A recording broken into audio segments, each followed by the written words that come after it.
place and deal with claims issues and so on and so forth. But Cersa itself is a public entity. We're owned and controlled by our members. Our only members, our only book of insurance business is insuring Colorado cities and towns. We insure about 298, so we're creeping up on 300. Big milestone for us because we started with 18 members back in 1982. But that's 298 members. That means we insure about 90% of the cities and towns in the state of Colorado. Okay, and our board of directors is local government officials, mostly city managers or city risk type folks. But we have members from around the state. One of our board members is from Lamar. We have ones from other places. Um, so as a public entity ourselves, owned by our members, dealing in public assets, right, I think we have a different attitude towards risk management. So one of the services we provide our members is training for elected and appointed officials. So we try to get out that once every 2 years or after an election or something like that. I look back at my records, I don't know if I see a familiar face or two, I think, right? But last I was out here was 6 or 7 years ago. Maybe my boss may have been out here at some point in time, but I don't think so. So I'm glad I had the opportunity to get together because what I'm going to present on is risk management for you all at the governing body level, right? Because as a public official in Colorado, it's absolutely the case, right? That you either individually or collectively can create some risk issues, either for yourselves or for the town, right? So we're going to talk about what that means and suggest some best practices for you all that will help you succeed as trustees and as a board, okay? So I gave you some handouts that I'm going to touch on briefly. I have slides. I'll make sure that Dondi gets the electronic copy of the slides so they can be distributed to you as a resource. I do want to you have a 6 o'clock meeting, right? So I'm going to move pretty quick. But I do want to make our time as helpful to you all as possible. So if you have questions for me, feel free to ask questions as I go through the training material. I wanted to get on your radar a couple things just so you know. First of all, who's new to the board, kind of brand new? All right, congratulations. I'm new this time. New this time, but you've been here before. All right. How about yourself? I've been on before too. Okay. Whether you're brand new from April, right, or in a couple of years, I hope you find this helpful. But one of the things I want to do as well is before I start with my risk management training, I want to get a couple of things on your radar in relation to our member relationship between Cersa and the town as a member. So as a member, you've got certain obligations with Cersa, right? Those include paying your contributions on a timely basis. I know that this came to your attention and we appreciate that you've made a recent payment, right, to help bring matters up to speed, right? But as a pool, it's important, right, that we honor our commitments collectively to getting those funds in place to help resource the pool to pay claims and take care of your risk management issues. So thank you very much. We just did receive a payment from you. We entered into a payment plan with the town last year because you were behind on some invoices. We entered into a payment plan. We just received a payment that almost entirely caught up on the payment plan. You got one more payment on the payment plan coming up, and that'd be for about $1,588. And then that would take care of the payment plan for the amounts that were in arrears. But just you have to keep on your radar as the governing body that the invoices for future contributions, the other invoices that Cersa sends you, need to be paid on a timely fashion as well. If you need a payment plan, you can talk to our finance department about that. But you have a May invoice that just became past due, and then you'll have a June invoice coming up as well. So we appreciate your timely attention to that stuff. Okay. Second, I understand just work with Dondi. And Mayor, I understand from Dawn that maybe you sent some information into Cersa too. We need to make sure we have current contact information. Part of our bylaws is that each member make sure they designate to us a designated representative. Sounds a little goofy for you all as a small town because you only got so many people in town hall. It's like, but in our membership, we want to make sure that our staff is calling the right person.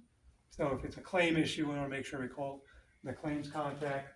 If it's a billing issue, we want to make sure we get the information to the right person.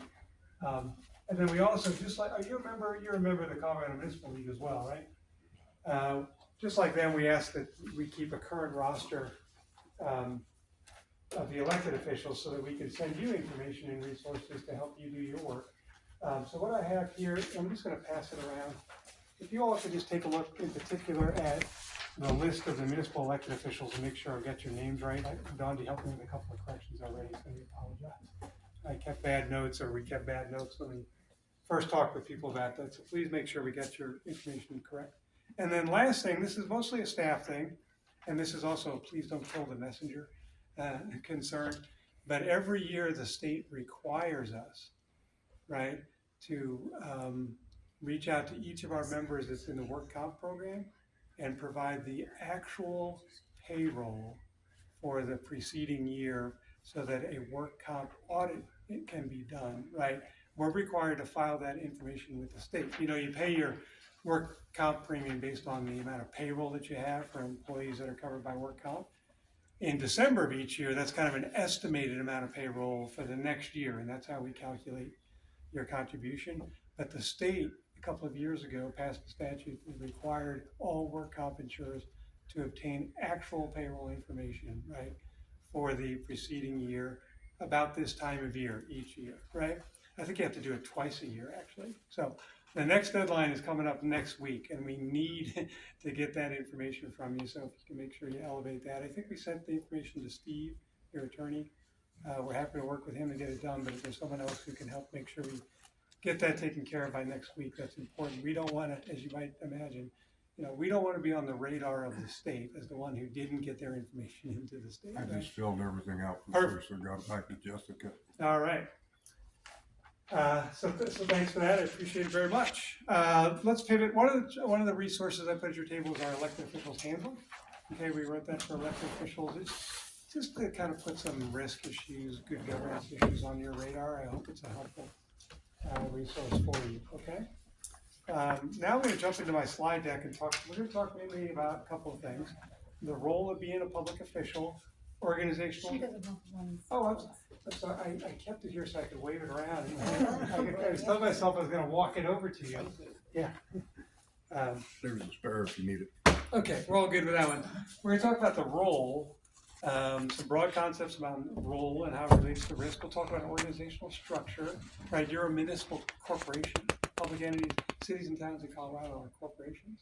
If you analogize it to the private sector, you're like the board of directors. We call it the board of trustees, right? And we're going to talk about what that concept means in the structure and how it relates to liability.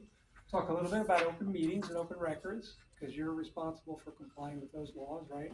And you need the self-police to make sure you're staying within the parameters of those laws. And I'll talk briefly about ethics and personal conduct.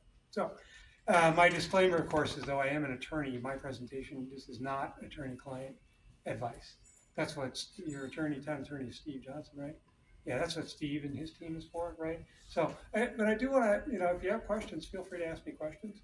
But if my radar is telling me that's the burning question of the day, sometimes I'll go to these trainings and I'll say, someone will ask me, they go, Sam, I got a question for you. What if another member of the city council did this? What do you think? And everybody's eyes open wide, To me, that's sounding like, hey, that's like the live question of the day. And I ought not to be giving you legal advice in the here and now. I should be giving you good governance suggestions and risk management practices, okay? So let's dive in. All right, particularly for the new folks, but for everybody, just a refresher on this issue. It may not be center our mind all the time, but remember, we're public officials under law, we're government officials under statute. And do you agree with this notion when you became a trustee on the board of trustees, your relationship to the community changed, right? Yeah, you're no longer just a citizen. You're now a government official, and I'm here to tell you from a certain perspective that's a 24/7 job, right? Yeah, please have a personal life, please enjoy it, but you know how it is. If you're out and about in the community, right, you may be there, you may be thinking I'm on my personal time with my own family, but there's a member of the community and they say, there's a member of the town board, I want to go talk to him about some town business. And now, was the hat ever off, right? So part of the role, particularly at the leadership level, the governing body level, is you want to be a good representative and ambassador for the town as an entity. And sometimes it's going to require in those moments to remember, hey, the perception of the citizen is I'm talking now as a trustee, right? And as they should, our words, our deeds, our conduct matters as elected officials, right? It certainly leaves impressions, create perceptions. right? It can even have an impact when you as a board in this room are making decisions collectively that affect people's livelihoods or businesses. It definitely, so just remember that those perceptions are out there, and make it a hallmark of your tenure, right? To remember that once you get elected, you may have even sought office because you were a critic of what was going on in town hall, or maybe you wanted to champion a single specific issue. But now that you're on the board, it's a little bit broader role.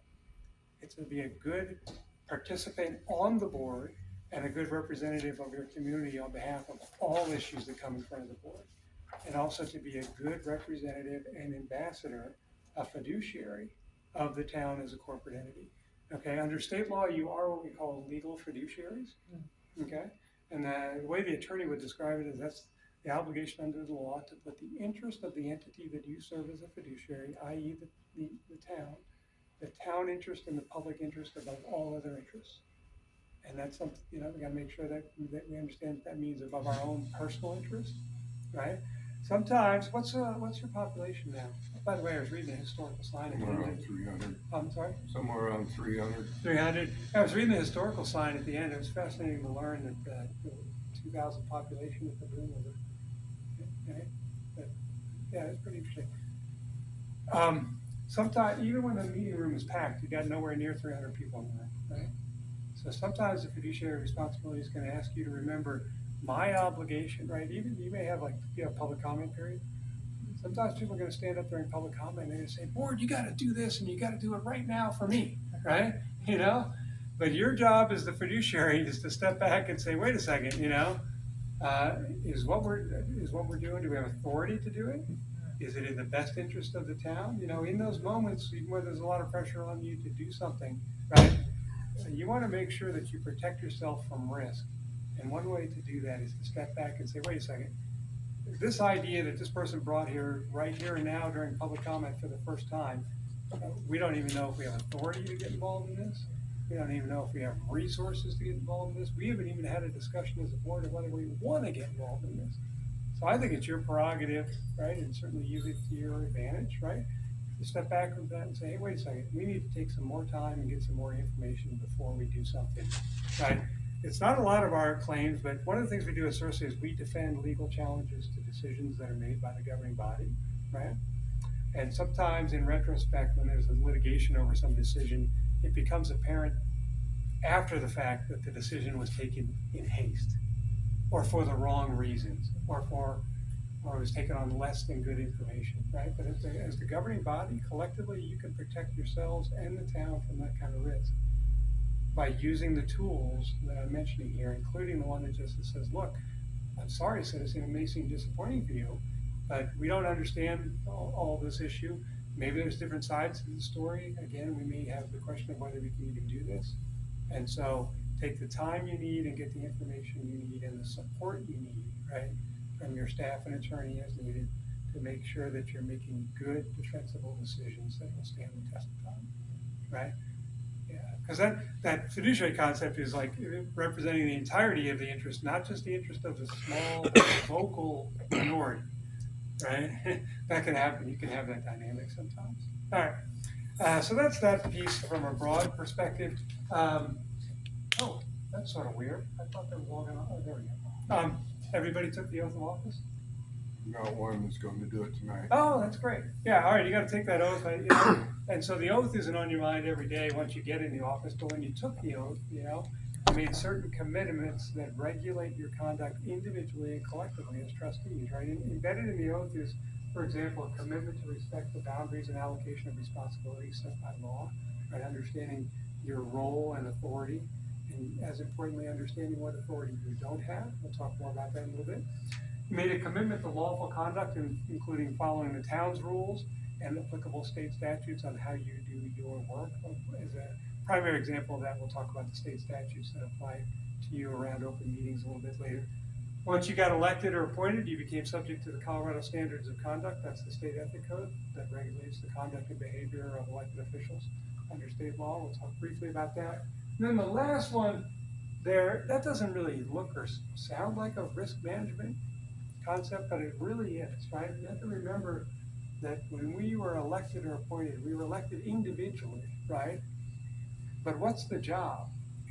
of an individual official on a multi-member public volunteer governing body.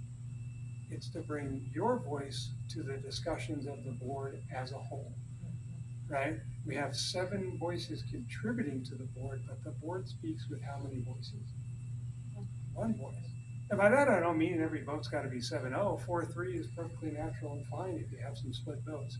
But you have to respect the fact that my individual role is to contribute to our discussions, deliberate with many voices, right? But speak with 1 voice. And once a decision has been reached, that's the voice of the board. And nobody should assume they have the luxury of saying, well, I get what the board decided, but I as an individual trustee, I'm going to go off and do something completely different because I don't like what you did. Right? We all win and lose some in this world, right? So that's the important piece of that. All right. Another piece of this, in a broad sense, is so much about being successful as a board is just delivering good governance.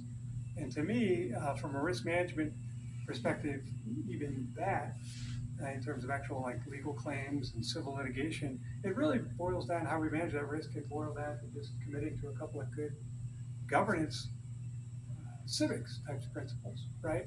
And I think if we take care of those things, then by and large, the risk issues that translate into liability claim issues that we deal with at Cersa will take care of themselves. So, for example, commit yourself to openness and transparency, and you'll have few, if any, disputes, claims, lawsuits, right, challenging your compliance with the open meetings law, right? Commit yourself to fundamental fairness. That's a little tricky. You're probably going to need Steve's help on that. But you know, if you ever have some, do you have public hearings every once in a while on some matter? Probably not that often.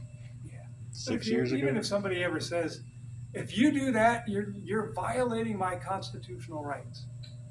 Well, heck, I don't. Nobody asked you to be a Supreme Court judge to understand all the ins and outs of right, civil rights liability. So all you need to know is, wait a second. Do we need to slow it down and make sure we're on good ground, right, before we launch forward? So, hey, maybe if there is something that sounds a little strange, that then it may be legitimate concern that we're getting out on thin ice, then let's slow it down, not make a decision, ask Steve to get involved, right?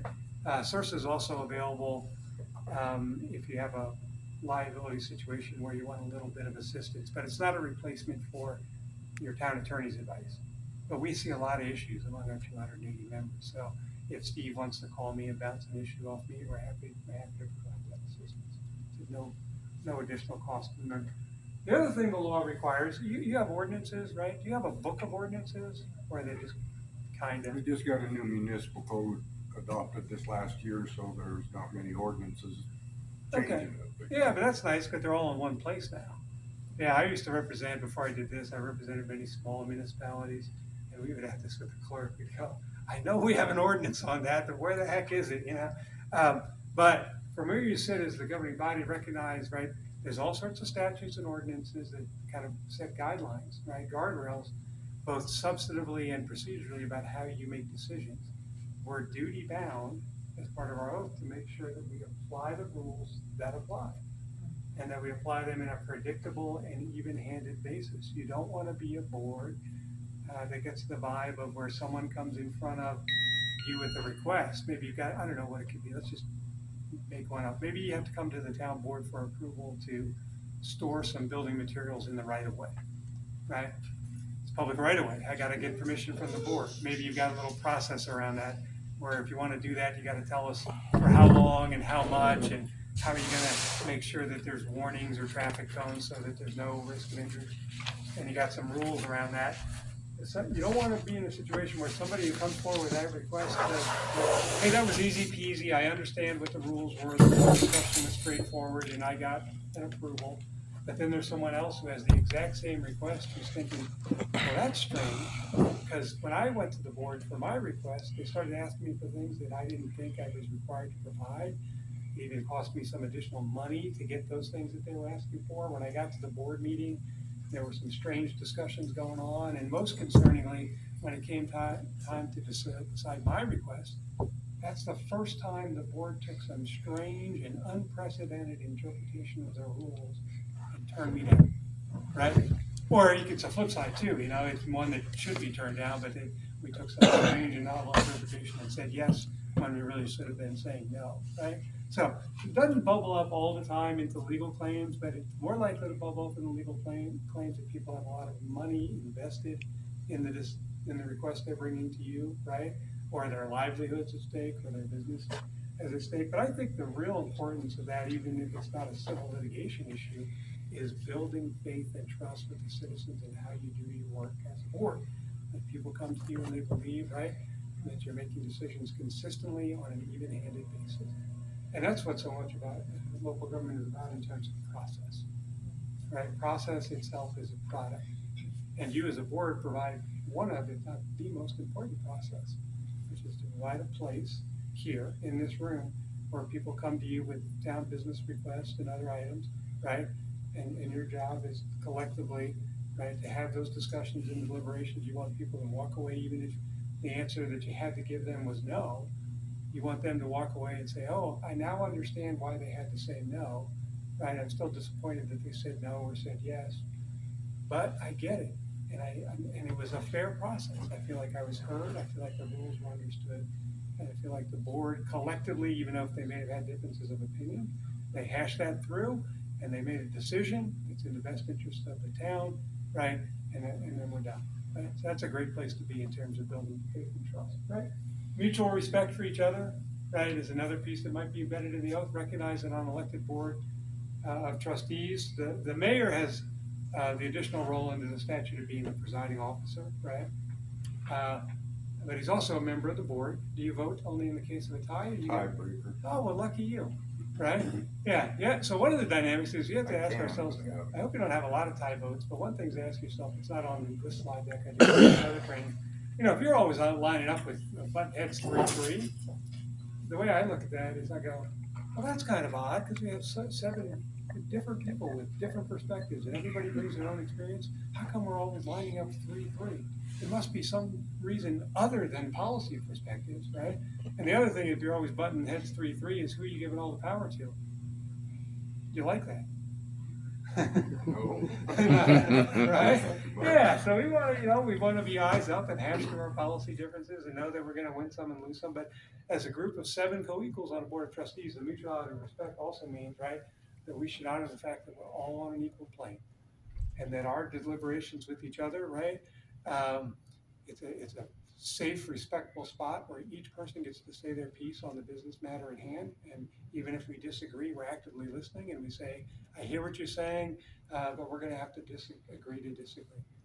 But we can agree to disagree without being disagreeable, right? Without letting lingering hard feelings drive how we interact with each other. The job's hard enough if you got citizens, right, pointing their sharp comments at you, right? But when it comes time to bring the matter back to you for your own discussions, you want to work together, right, to try and identify what's the motion that we want to make, what's the decision that we want to make.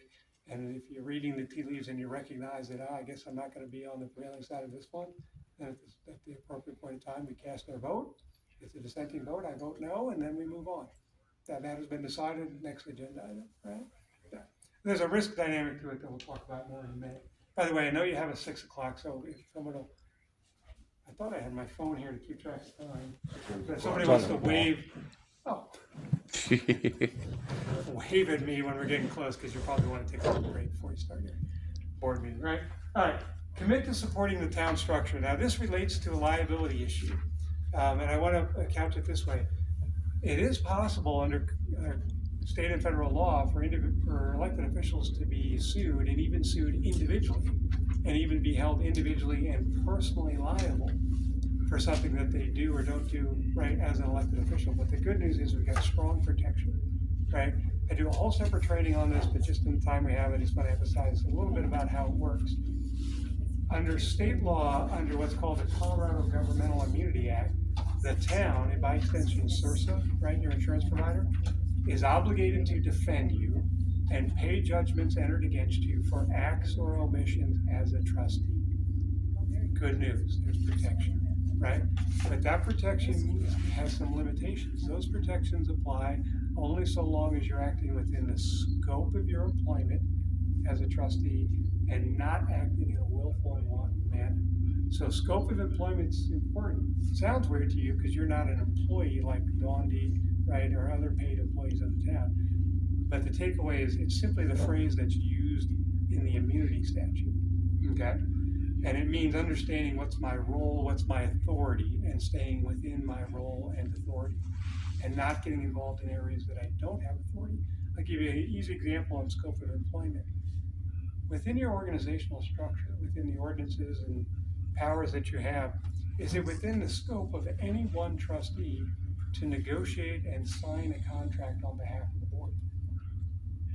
No, right? That would be outside your scope of employment. It's the board collectively that meets in this room and decides, are we gonna enter into a contract with that contractor? Right, you can get yourself crosswise of this concept, right? If you misperceive that I've got authority to go to a contractor or some vendor and spend money on behalf of the town, you might, after the fact, want to come to the board and say, oops, I made a mistake. Board, will you please approve this because we're in a bit of a pickle, right? No, that's outside your scope of employment, right? Other ones are you don't have a police department, right? You get your services from the county. Yeah. Correct. Yeah. Do you have a building code? Have what? A building code? Yeah. Yeah. So who's your chief building official? We have got, he's out of Rick Fierro, Rick the Ferrero, building he's inspector. the inspector. Contract inspector, right. So your building code ordinance says that our chief building official is that person that we designated as the chief building official under the contract. So same concept, under your organizational structure pursuant to the ordinances that you adopted, right, within whose scope of employment, right, is it, whose job description, is it to decide whether or not someone gets their little building project red tagged because they're not meeting the building code? Is that for any one individual trustee? No, that would be playing the role of chief building official, exercising authority you don't have. That would be outside your scope of employment. But as respects to the board of the trustees, you can see how it flips, right? The concept permeates municipal organizations. Within whose scope of employment is it to decide whether we even entered into a contract with Mr. Ferrera? The board collectively. Within whose scope of employment was it to decide whether we adopt a building code ordinance? The board collectively, right? So you can just, think in your mind of all the things that we do, and you'll see that it comes down to the point that the job of the elected officials is primarily to get together in this room and decide on agenda items that are brought in front of the corporate governing board, you all as a board acting collectively. One quick question, he's Yeah. been building inspector, did this council have to vote him in as our building inspector? Well, it depends on what his contract is, and it also depends on whether you have ordinances that say, it would be, under state statute, after every election, the state statute that applies to you says after every biennial election, you appoint a clerk and an attorney, okay? Unless you have an ordinance that says that's what you do with the chief building official, then that statute doesn't apply, but you gotta check to see if that's the case. And then you have to check your contract, right? It could be one of those services contracts that begins on January 1st and ends December 31st. Or it could be one that says, we hereby agree hire you as chief building inspector, and it doesn't have a specific end date, it just ends whenever we decide whatever the termination provision is under the contract to terminate your services, right? Yeah. Okay, that makes sense? Yeah, okay. Let's see. Oh, the other phrase I mentioned was willful and wanton. So you have protection from immunity and you have insurance coverage as long as you're not engaging in willful and wanton conduct. And that's conduct that's intentionally undertaken, designed to injure someone's legal rights, and taken with reckless disregard for what their rights are. That's a lot of legal mumbo jumbo, right? So I love that. I got an even simpler way of describing willful and wanton conduct. It's simply bad stuff. It's bad stuff. The town has no obligation to defend you or indemnify you against bad stuff, and Cersa does not have an obligation to pay judgments related to bad stuff. And it really would be bad stuff. It's stuff like malicious conduct, criminal conduct. We don't get many claims alleging that, but we get a couple every year, and it's usually this situation. It's usually an allegation that some elected or appointed official or public employee, same concept applies to them, misperceiving that they have some governmental authority that they actually don't have, throws on a purported cloak of governmental authority and goes on a campaign to do bad things to people for the wrong reasons. So to borrow the building permit example, it'd be like, oh, I'm gonna conscript the building official into the cause to make sure that a political enemy or my business competitor never gets a building permit, even though they would otherwise be entitled one, right? Or I'm gonna bury and never mention this conflict of interest so that I can stay in the game and I can work with my fellow trustees to make sure that my business competitor, right, never gets their business off the ground, even though I would otherwise have a conflict of interest in a matter and I'd be obligated to recuse myself, right? That kind of stuff. So you can see it's bad stuff. Intentional defamation. Hey, you have debates, right? Even if you make kind of a pointed comment during a debate, and the next morning you go, that's kind of a little harsh on my fellow trustee. That's not defamation. But if you show up at a board meeting with the intent that I'm going to say publicly false facts about someone with the intent of ruining their reputation, that's defamation. That's intentional misconduct, right? For which there's no obligation for the town to indemnify. And your insurance contracts work the same way. You got great insurance protection. We have this line of coverage called public officials liability coverage, and it protects you against alleged wrongful acts. Because even though we acted in good faith, doing the best we can, we might make a mistake. We might adopt an ordinance collectively, and that person who is screaming, "If you do that, you're going to violate my civil rights." Maybe it actually turns out that the law was unclear, and there is a problem under the Equal Protection Clause or something like that. But there's protection for that, right? The insurance protects you against that as good faith. You have good faith defenses, but the insurance does not protect you from civil liability that flows from criminal misconduct, right, or from malicious acts, or ill-gotten gain, or willful and wanton conduct. So, in good sense, we all know where the outer boundaries are, and we're going to stay well within them. I would suggest to you this one risk management tool, individually or collectively. If you're in a position where you're about to do something and it seems like this is going to be risky, or should I be doing this at all? I know Steve charges to answer questions, but it's a good, better to ask and get some advice than not have asked and be told later that you're in a big pickle, right? So be careful about that issue as well. All right, here's some tips around this stuff. As I mentioned earlier, understand that the job description for elected officials in Colorado, right, is let's skip over that one, is a we job. The main job of the corporate governing body is to get together as the corporate governing body and make decisions on business items and other items that come in front of the board of trustees through the agenda process, right? And so there's safety in numbers as well. It's much harder to try and attach individual, personal, uncovered liability to someone, right, when we're acting collectively as a group. You can imagine that scenario now. You pass some ordinances every now and then, maybe about, I don't know, weeds or junk or quality of life. What if you pass this ordinance and somebody says, they stand up and say, well, I'm opposed to your ordinance, and if you pass it, I'm going to sue, but I'm going to sue just you. And you're thinking, what? I'm just one of the 7 trustees that's voting on this ordinance. What the heck are you talking about? How can I have individual personal liability, right? And so there's strength and safety in numbers. You do your job collectively, and there's also immunities that apply when you're in this room in a duly convened public meeting doing your work as a board. It's all just leading to the final takeaway is you have to resist the temptation, right, as a trustee to go, I'm going to do this. I have authority to do this on my own. The main risk principle you got to ask yourself is, do I really have authority to do that? And if the answer is no, right, our suggestion then is don't do it, right? Think we in terms of I. If you find yourself thinking in terms of I rather than we, that's a red flag. Okay? Now the I, I'm not talking about the I in terms of being a good ambassador, a champion for the town. When people bump into you in the street, they go, just ask you a question, and then they ask you a question about, hey, what do you think about that? I know you're working on a junk ordinance. What do you individually think? That's fine. Hi, this is what I think, right? But you can see how it could be misperceived, as somehow you're telling people something's okay or not okay. Individual citizen comes up to you and says, hey, I just wondered, Mayor or the trustee, I want to do this little thing on my property. Is that okay? That's when your radar ought to go off and go, wait a second. I don't have that authority. That's a building code issue for our building official. They could tell you whether it may not be subject to the code. I don't know what the thresholds are to make a project subject to the code, but let the staff do that kind of stuff for you. so that you're not, right, reeled into a situation where some misperception of a citizen translates into some risk issue for you, or the town, okay? Let's see, here's a couple of things. You want to commit to personal conduct that strengthens the board. The Board of Trustees is itself an institution.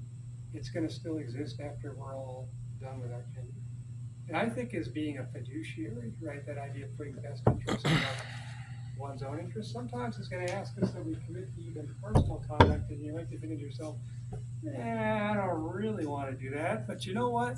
To help make the Board of Trustees stronger, right, and to help build citizen faith and trust in this town and this board, I'm going to do the right thing from a personal conduct standpoint, right? And some of them include, right, setting aside a personal interest or agenda when there's lack of support. And maybe if you ran for office on the idea that, hey, my only priority if I get elected is to make sure we have an ordinance that does this. Well, if I can't find 3 trustees to come along with me, I've got to be willing to shelve that interest in view of service of the work plan and the priorities of the Board of Trustees as determined collectively by the board, right? Okay, how about this one? I didn't know dogs are welcome. I would have brought a couple of dachshunds. You said you do have some split votes every once in a while? This is our second meeting. Oh, okay. But there has been All right. split. There will be. Oh, we were looking at the prior board, right? Yeah. All right. Well, look, it's nice, sometimes the mayor, among the wonderful magic arts that mayors practices, sometimes they're gonna let the deliberation go around a couple times to see if we can reach consensus. But there may be some issues where we can't reach consensus, and we're gonna have a split vote, and that's okay, right? But let's say you have a split vote. If you're on the 3 side of a 4-3 vote, is it okay to go back to your people and say, I didn't vote for that stinker? No. Sure it is. I'm just an insurance guy. You're the politicians. You can tell your people whatever you want to tell them, right? But they know how you voted because it's in the record, right? So in terms of making the institution of the board stronger, maybe would it personally be like a slightly different message? It helped us all if I recognize that we all win some or lose some. And maybe I'd say, I didn't vote for that one, but you know what? We had a great discussion as a board. We had a lot of different points of view. I fought like hell from my point of view, but the board decided to go a different direction, and I respect the decision of the board. I think that's an important concept. It does translate to a real liability risk. I've had situations where somebody on the 3 side of a vote, like a 4-3 vote to approve a contract with some vendor, somebody on the 3 side couldn't let go of it, didn't like the vendor. After the fact, was doing all sorts of things to try and undermine the vendor's performance of the contract, was questioning their billing with no good basis for doing so, was criticizing their work publicly. What did I get from the vendor? I noticed a claim that says you're impugning my business reputation. That's a tort in Colorado. I know you're not doing it on behalf of the board, right? And therefore, I'm going to potentially bring a claim against you for activity outside the course and scope, right? So I need to be careful of that concept. The other ones here I'm going to leave alone, except to briefly mention on the last slide. Do you agree, like in this day and age, like we're just information crazed people, right? Sometimes you're going to bump into a situation where Everybody has to Google. yeah, the citizen wants to know tomorrow's news yesterday. I was like, what's the board going to do? What's the decision? And you're thinking to yourself when that citizen approaches, you're like, well, I don't know, because we as a board, as the co-equals on the governing body, we haven't even had a chance to chat about it amongst ourselves, right? So sometimes it might ask that for us to recognize that perception issue. The citizen may even say to you, oh, I get it. Okay, the board hasn't discussed it, but what's your opinion? And you say up and down and sideways, okay, I'll bite. This is only my personal opinion. This is only my personal opinion. What are they filtering? Trustee, right? So sometimes in terms of making the board stronger, it's that recognition that maybe we'd be a little cognizant of, hey, am I getting ahead of the board, right? Or am I purporting to speak for the board when we as a board haven't even had a chance to hash out our discussion? So I know in the world of politics, there's a little bit of dynamic that's above my pay grade, right? At the end of the day, it's all about getting in the room as the politicians and hammering out your differences and then making the decisions you need to make. Okay. Last thing on organizational structure is to remember that adherence to your role and role discipline is particularly important in the areas of employee relationships and administrative matters delegated to staff.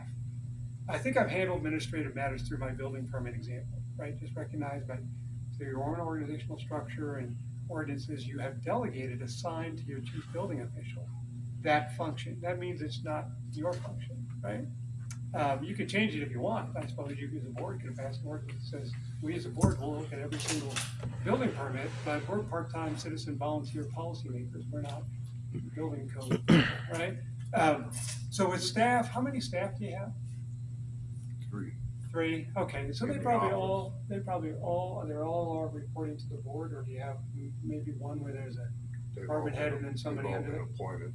Yeah, okay, so you're not the direct supervisor of everybody, but you're the direct supervisor of the clerk, right? And the attorney, and who's the We've got a treasurer, we've got public works, maybe? a part-time treasurer, part-time clerk, and then Yeah. Two Yeah. two clerks. Okay, And I've taken over the supervising of all of them oh, okay, and that's per delegation from the board? and have no issue with it. Okay, all right, well, make sure that's clear. I don't want you to have a surprise moment, right? So it's a wise board that says, well, what do we mean by that? When we say, Mayor, we'd like you to take care of the day-to-day supervision. Are there certain issues that the board reserves to itself? It's helpful for both, because then you know and can feel comfortable, these are the things where I've been empowered by the board to give direction and make decisions. But this is the basket of items that are left for the board that have to be brought back to the board. And I don't know what they are, and I don't know if I'm stepping into the middle of something that I should, if I were closer and local, I would know what's going on, but I'll give you examples. Like, maybe you give day-to-day direction by if someone's gotta take leave, you have the authority to say, yes, you're authorized to take leave today, right? Do what I did. Oh, just to use some examples, I don't know if the board has said, hey, Mayor, the staff, once in a while, they make requests for sick leave or vacation. We don't need to bring those to every board meeting. Mayor, you deal with those. I don't know if that's true or not. That hadn't been discussed, but it was assumed. Yeah, well, that's the thing, that's what I'm saying. Now- What's assumed and what's, I want everybody to understand what the assumptions are at least, so that we don't have disputes as a board. The other one might be like pay.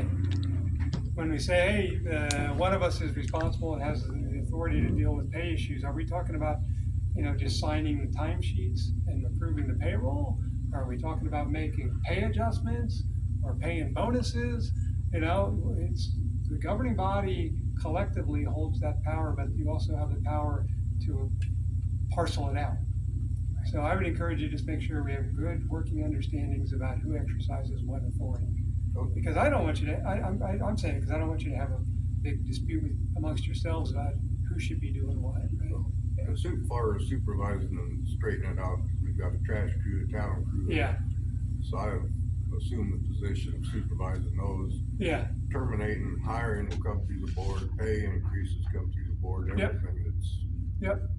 yep, and it all can be handled in a way that's clear. If we ever have a liability situation, just by having a couple of paragraphs in the personnel manual or somewhere else that says, this is what we mean by day-to-day supervision.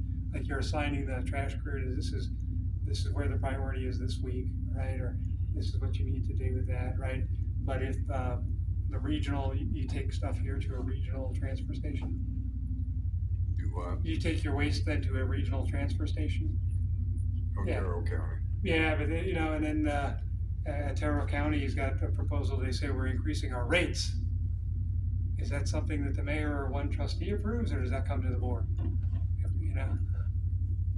Yeah. Covers the board, the board would be notified of it, there's. Yeah, so that's the thing to think about, right? I'm not sure it's on my slide, but what I don't want you to have is surprise moments where it's not just the mayor, so it isn't meant to single out the mayor. If you have most governing bodies will have a time in the meeting where mayor says, does anybody have anything to report? And I go, yes, Mayor, I've got something to report. Since our last meeting, I did this. If everybody else goes, you do what? Right?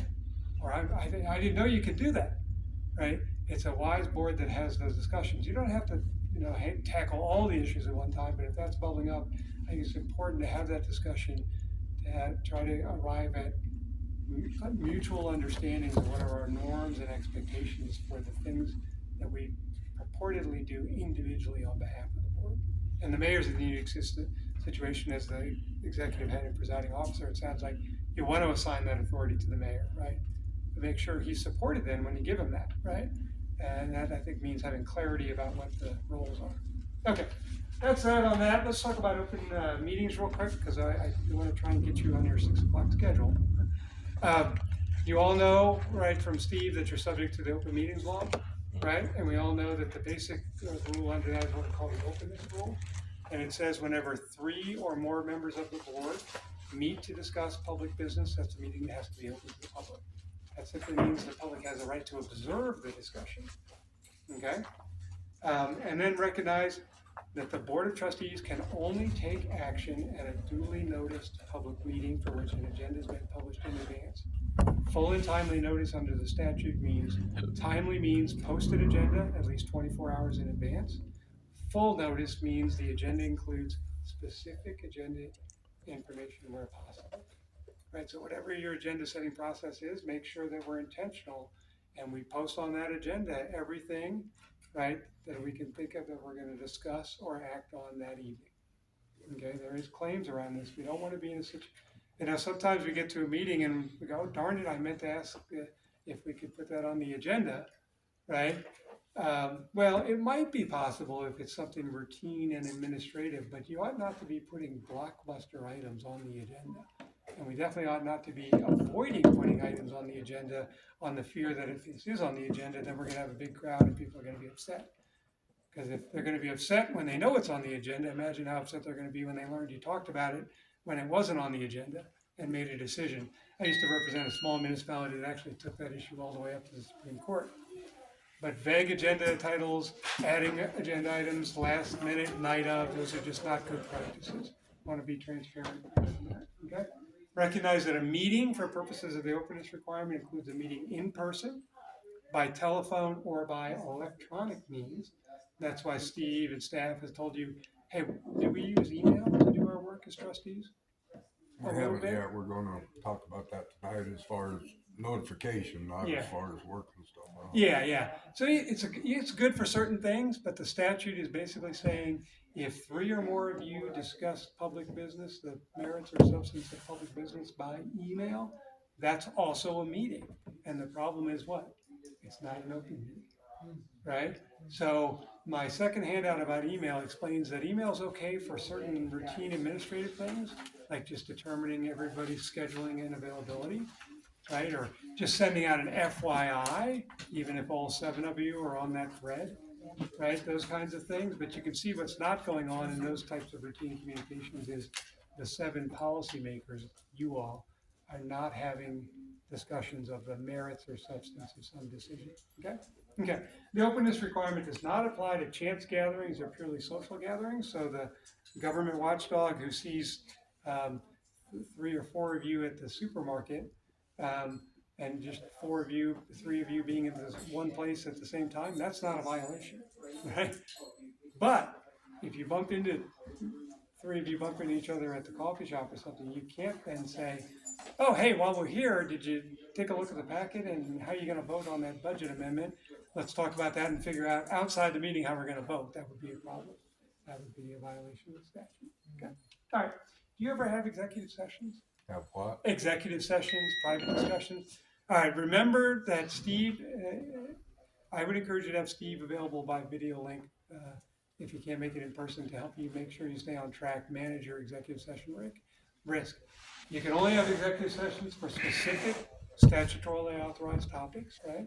And you have to go through a lot of hoops to go into executive session. You probably use a script, and that's probably a script that Cersa provided that I wrote, and my boss wrote back in 2001. Right? And it's set up to help you check all the boxes. But what I want you to do from a risk management standpoint is just keep your ears open. Right? You got to announce the topic, you got to announce the specific statutory citation by number, and you've got to state the subject matter that you want to discuss in the executive session in as much detail as possible without compromising the purpose of the executive session.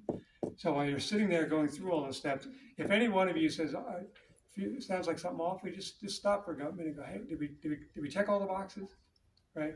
Because you don't get a do-over on that if you get it wrong and then you go into executive session. So you want to self-police on that.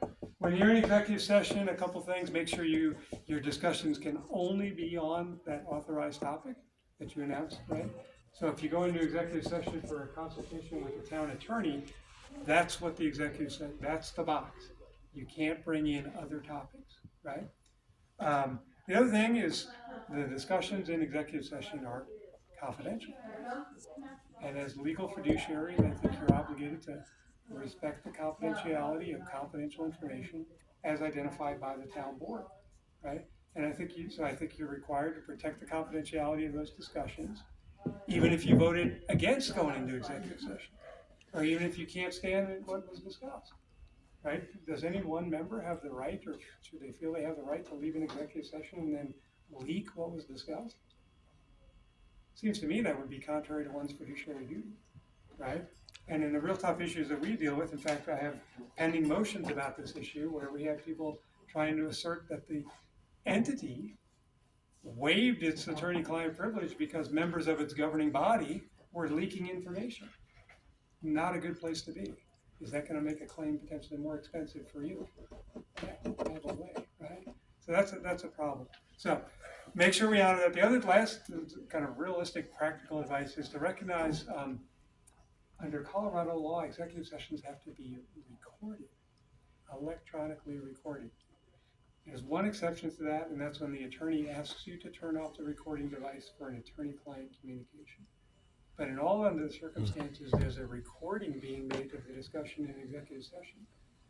That tape is also kept under wraps. It's kept for 90 days. On the 91st day, it can be discarded and it should be discarded unless the attorney says we need to hold on to that tape for some legal reason, right? After 90 days, is that subject to Cora? Well, after 90 days, it would be, if the recording is then discarded per the statute, then the public record no longer exists. And it's absolutely defensible and proper to say that the statute only requires us to maintain the recording of the executive session for 90 days after the executive session. If you made a recorder request on day 93 and on day 91, our clerk deleted the file and made a confirmation in the file that there's no tape. That's it. Excellent. Thank you. Yep. So, but a recording's being made. So just like the public session, where courtesy, tact, diplomacy, professionalism matter, in executive session, we want to be professional. We don't want to, it's very hard for the tape to be released, but in scorched earth litigation, it can potentially be released to the other side. And I just cut to the chase. You don't want to be the person who has your name attached to some zinger in executive session, right?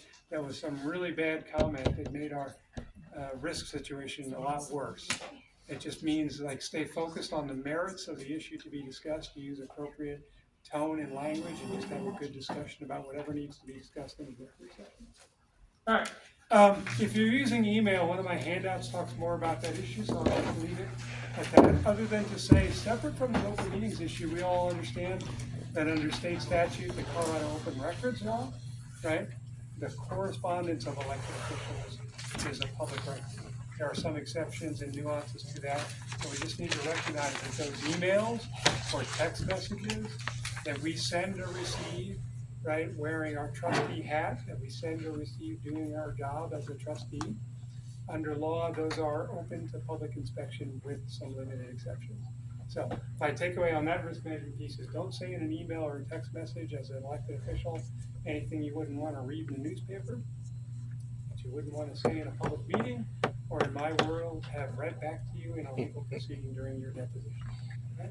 All right. So be cognizant of that. Are we a social media community? A little bit? All right. We Zoom, is that what you're talking Oh, about? I mean, are you active on social media?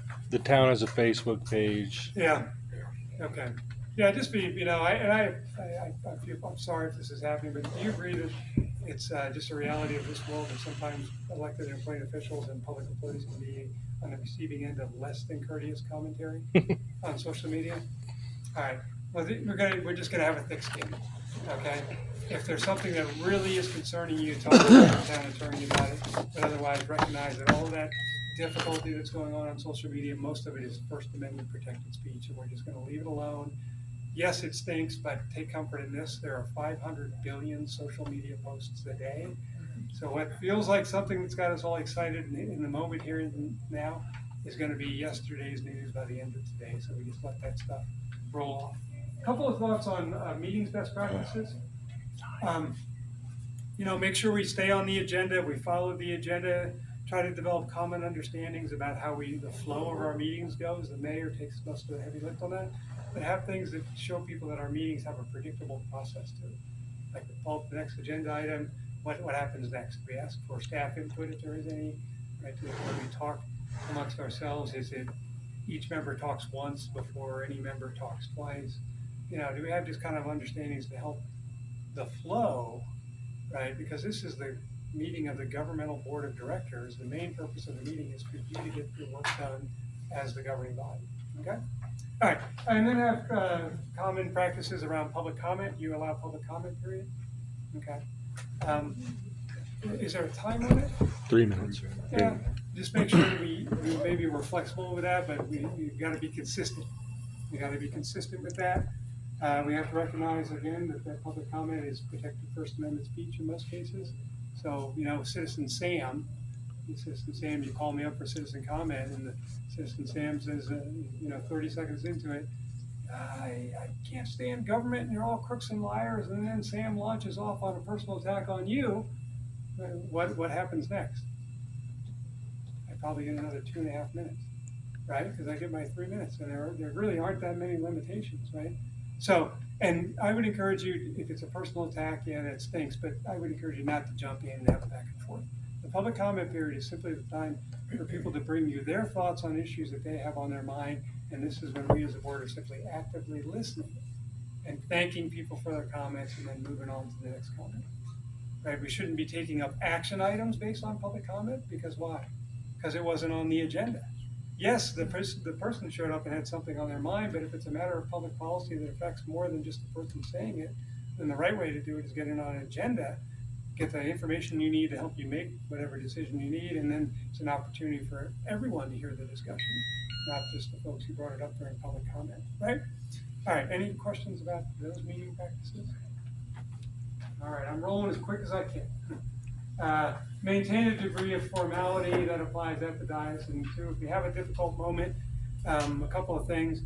Maybe the mayor, if there's a difficult moment at the end, could just add, it's always fine, it's not illegal to just ask people to be courteous and respectful, right?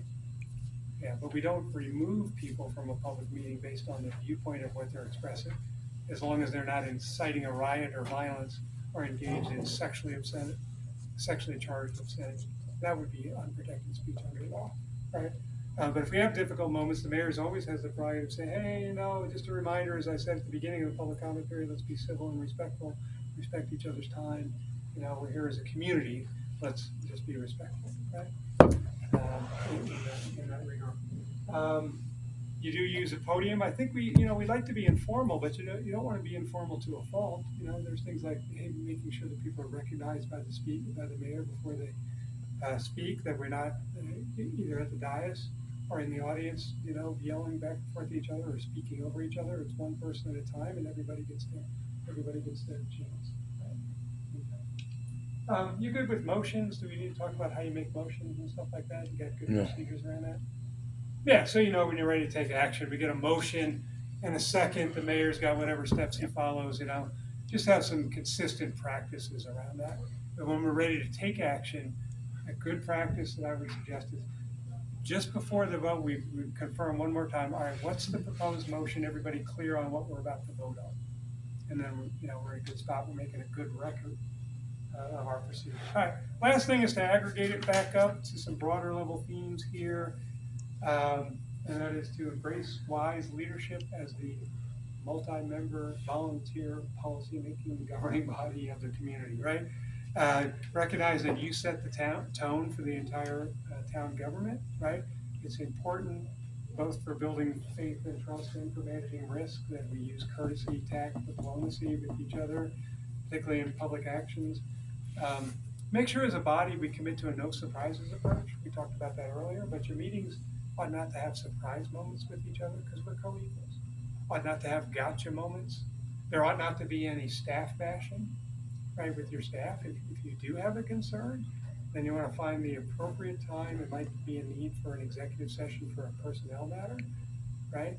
But publicly bashing people, right, personnel in public, right, that just, it harms people. It could raise privacy concerns. If we don't have our facts right, it can be other problems with that as well. It's the old adage from the management world of, praise publicly or say nothing publicly, but then deal with difficult issues privately as necessary, right? And as the supervisors, remember we're not a group of 7 bosses, we're one boss that has 7 members, right? So we have to do that supervisory role collectively, except for the day-to-day supervision that you've delegated to the mayor, and thank you for the mayor for taking the heavy lift on that day-to-day activity, right? All right. Deal effectively with discord, as I mentioned at the outset. Yeah, we're going to have in this arranged marriage of a governing body, we're going to have disagreements, right? But we can have disagreements without being disagreeable. And don't let lingering feelings or discord drive how our meetings go or what our agenda is or how we interact with each other, the community, or with staff. In service of that fiduciary responsibility, commit to act as we. It makes the board stronger, right? It helps build faith and trust in the board and in town government. Okay. I've run out of time, so I'm going to just tell you what the next slides are about because we do a separate training on this, and I left you a handout. Just recognize under state law you're subject to the state code of ethics. Okay. Find yourself either a copy of the state code of ethics or a summary or both, and just work through it so you have an understanding about what the rules and expectations are. So that you understand, for example, what constitutes an interest, so that when you have a conflict of interest, you're prepared to make the proper disclosure and recusal. Right? If I can, Mayor, real quickly, just run over and say this. For example, if you have a contract matter and the board's going to enter into a contract, we need to hire a vendor to do some work for us on our computer. And you say, oh, well, I do that kind of work, but I'm on the board too. But I'll go ahead and be one of the people that submits a proposal, right? State law doesn't prohibit that necessarily, right? But what do we have now? We now have a conflict situation, right? If that were the proposal that the board was going to consider, we have to, before that discussion starts, we have to say, Mayor, before you start this discussion, I just need to make a disclosure. I let everybody know that I have a conflict of interest in this matter because I'm one of the owners of the firm that's proposing to provide these services. I'm going to recuse myself from the discussion and vote, and I'm going to remove myself from the discussion entirely, right? And that's an obligation under law to do that. And you also must remove yourself from attempting to influence the decision makers either at the meeting or outside of the meeting. Okay? Of course, state law requires that we protect confidential information, right? That we not misuse it for any personal use. And then the gifts. Do you ever get gifts? Yeah. And did you say you get a monthly stipend or pay? No. Yeah. So it ain't the salary and it ain't the gifts that bring us to public service. It's love of community. But more or less facetiously, just recognize the state code of ethics got all sorts of rules about gifts. Right? The simple way I explain the gift is don't accept any gift of any value, right? If it's clear to a reasonable person that the gift is being offered to influence your vote as a trustee or reward you for some vote that you've taken, right? Or to try and get you to depart from the fair and impartial discharge of your duties as a member of the corporate governing body of the town. And that's how you stay in a safe place. There's all sorts of exceptions and limitations, and you can check those, okay? We've talked about personal conduct, so I'm just going to leave that there as a final slide that just further drives home the point that we need to be cognizant of personal conduct that can have a negative impact on our functioning as a governing body. And there's some material in the handbook that talks about that. So, last slide is just my takeaways, that it sums up things, right, in sort of easy to understand bullets, right? take the time we need, get the information we need to make sound and defensible decisions. Remember and embrace the policy administrative distinction that our main role is being policymakers. We're not administrators of certain things, definitely not individually. We're not the administrators of the election code, that's the clerk's job. We're not the administrator of the building code, that's that kind of thing, right? Make sure we follow transparency rules. Recognize that our authority as a board, except where we've assigned it to the mayor or someone individually and done so clearly, we recognize that our authority is exercised collectively. Okay? We'll get you a copy of the slides. The last slide is just organizing all of these key principles in another way, and then we've got some social resources for you there as well. So, with that, I'm happy to open it up to any questions that you have. Trust I don't have anything right now. Anything you'd like to touch on? I know that was a lot. Yeah. Good. All right. Well, thanks so much. It was a pleasure meeting all of you. Thanks for the invitation to come down and visit with you all. Thank you for coming. We'd love to get together. This is the greatest part of my job because I get to come out and see you all right in your places. The other thing we do is Cersa, beyond my selfish interest of wanting to come visit members, is we love to get together with our members. We have member appreciation lunches throughout the state. So I think we have one in Lamar this year. I'll leave the handout with the clerk. So we have one in Lamar, maybe one in Pueblo over the summer. It's an opportunity to visit with the other Cersa staff to provide services to you and just interact with other elected or appointed officials. So if you'd love to come to a lunch, all you need to do is register on our website. All right. Thank you, Mayor. Thank you, Board. Thank you. Great to Thank see you. all. Yeah. We will be with you all in a little bit.